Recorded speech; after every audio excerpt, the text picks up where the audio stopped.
देश की सबसे बड़ी एयरलाइन इंडिगो लगातार ऑपरेशनल संकट से जूझ रही है। आइए देखते हैं इंडिगो पूरी फ्लाइट रिपोर्ट। कैंसिलेशन का मुद्दा चरमराया हुआ है। आज 6 दिसंबर यानी कि छठे दिन भी इंडिगो की कई फ्लाइट कैंसिल हुई हैं और रद्द हुई है, परंतु यह मुद्दा कहीं ना कहीं राजनीतिक रूप लेता जा रहा है। कांग्रेस के एक सांसद शशिकांत सेंथिल ने यह कहा है कि यह भाजपा की जो नीति है उसके वजह से हुआ है, क्योंकि कहीं ना कहीं एकाधिकार की व्यवस्था और द्वैधिकार की व्यवस्था ये कहीं ना कहीं भाजपा की नाकामियां हैं। एक तरफ से जहां पे नरेंद्र मोदी जी प्रधानमंत्री ने यह शब्द बोला कि हवाई चप्पल पहनने वाले भी हवाई जहाज की यात्रा करेंगे, पर आज 2025 में क्या देखने को मिल रहा है? कई लोग अपनी फ्लाइट कैंसिलेशन की वजह से कहीं ना कहीं एयरपोर्ट पे ही फंस चुके हैं। और इस दिल्ली की ही बात नहीं है, हैदराबाद, महाराष्ट्र, पुणे, जयपुर, कई जगह ऐसी चीजें देखने को मिली है।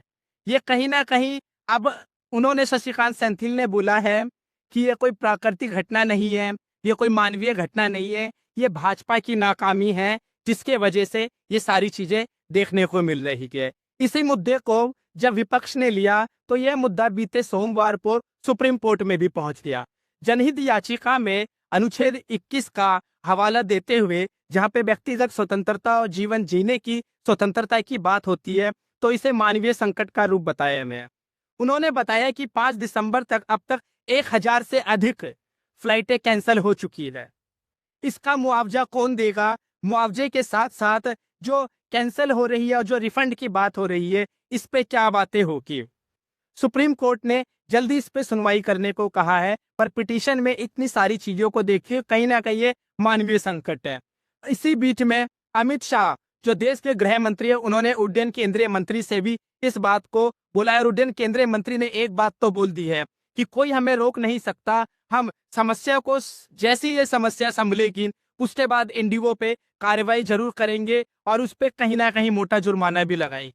उसी बीच में इंडिगो के सीईओ जब इस बीच में आते हैं और वो सभी के बीच में माफी भी मांगते हैं और FDTL यानी कि उनकी ऑपरेशनल तकनीकी अव्यवस्था और स्टाफ की इस प्रकार की अव्यवस्था को देखते हुए ये सारी कमियों को ये जो भी इंडिगो की फ्लाइट कैंसिलेशन हो रही है उसको देखा गया है। इसके लिए उन्होंने माफी मांगी है और दिव्यांग, सीनियर सिटीजन या कहे तो बच्चे, इनके लिए फूड की व्यवस्था, असिस्टेंसी की व्यवस्था और होटल की व्यवस्था करवाई गई है। पर इससे क्या होगा? अब इतनी सारी क्राइसिस होने के बाद बीते 4 दिनों के बाद ये सारी चीजें शुरू की गई है, पर जब चीजें हुई तो लोगों को कैंसिलेशन में बड़ी दिक्कत आई। इसी बीच में जब हमारी देश की जो मीडिया है, जो केंद्र की जो मीडिया है, उसी में मैं बात करूंगा रूबिका लियाकत अली क्या कहती है। उसको देश के गृह मंत्री से सवाल करना चाहिए, उड्डयन मंत्री से सवाल करना चाहिए, पर वो सवाल किससे कर रही है? इंडिगो से कर रही है कि जो 25,000 की जो टिकट है वो 70,000 में मिल रही है। ऐसे तो हमारे देश के अंदर जो बोधी मीडिया है वो बैठे हुए हैं, परंतु जिसका ये अधिकार है, जिस पे सवाल करना चाहिए देश के गृह मंत्री और उड्डयन मंत्री से, पर उस पर कोई सवाल नहीं होना है। कहीं ना कहीं जो हमारे देश की जो मीडिया है वो भी इस चीज से दूर है।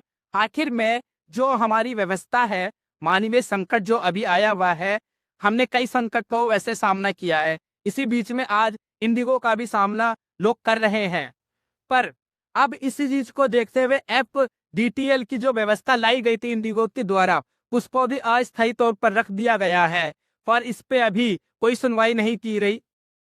पर आज 6 तारीख को 6 दिसंबर को भी 600 से अधिक फ्लाइट कैंसिल हुई है। पर इससे क्या होगा? ये सारी चीजें कहीं ना कहीं इसकी भरपाई कौन करेगा?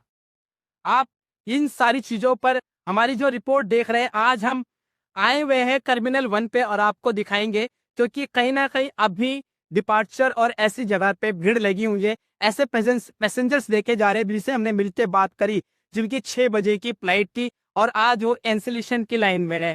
पर कैंसिलेशन पे भी बात जब सीईओ ने कहा था, इंडिगो के सीईओ ने, कि वो तुरंत ही इस पे कैंसिलेशन होगा, पर नहीं, हमने जब देखा है कि लोग अभी खिड़कियों पे कैंसिलेशन के लिए लाइन में लगे हुए, सीनियर सिटीजन का वही हालात है, वो अभी बैठे हुए, उनके पास असिस्टेंट की पहुंच नहीं रही है, बच्चे अभी भी है, दिव्यांग जन भी अभी भी ऐसे बैठे हुए हैं।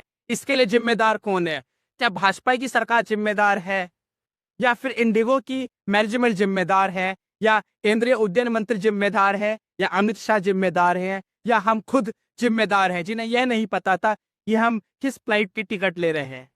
जितनी सारी चीजें होने के बाद ही आज हमने ग्राउंड रिपोर्टिंग की है, ताकि हम आप तक उस सच्चाई को लेके दिखा सके कि जहाँ पे कोई नीपा पोती की कोई न्यूज नहीं होती, जैसी न्यूज हमने ग्राउंड पे ली है वही न्यूज आज हम आप तक रख रहे हैं।